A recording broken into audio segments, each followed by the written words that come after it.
E.T. is dubbed the worst video game of all time. Good thing I don't have an Atari 2600, so I don't have to play it.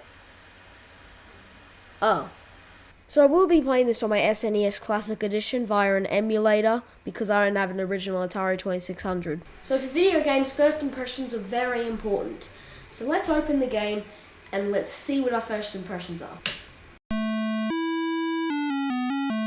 For a console that looks like this is a pretty impressive title screen. Why is everything green? I feel like I'm taking a colorblind test.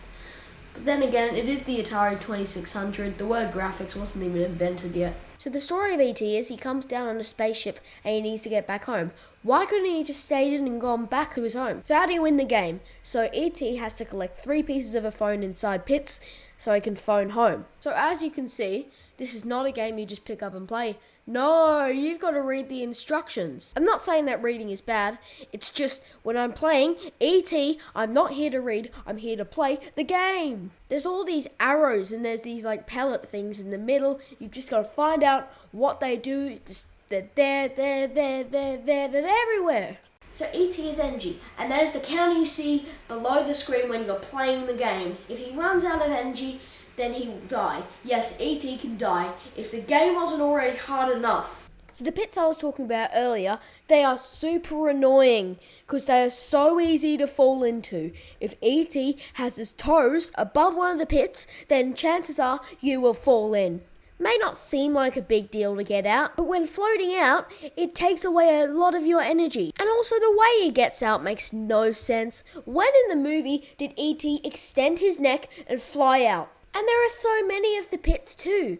Like the chance you'll find a phone piece in one of the pits is very low. And the phone pieces aren't in the same pits every time. It's all randomized. So to find the phone pieces, you have to go through every corner, every stage through the map. And if you enter another portion of the map, there's a good chance you will fall into a pit. So you need to memorize every single location of every pit on the map if you want to avoid that. And this game is aimed at kids. Kids are supposed to memorize every portion of the map. Most adults couldn't do that, let alone kids. Oh, and not to mention coming out of the pit, you can just fall right back in.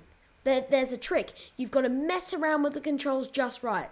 Afterwards, you've still got to try and hold the float, and then move to the right or the left. The most annoying part of this game, I reckon, is the scientist and the detective. The detective alerts the scientist of where you are. The scientist comes and puts you back in the buildings for observation, and he also takes one of your phone pieces. There's a kid in this game called Elliot who scatters pieces all around the map and they can restore your health.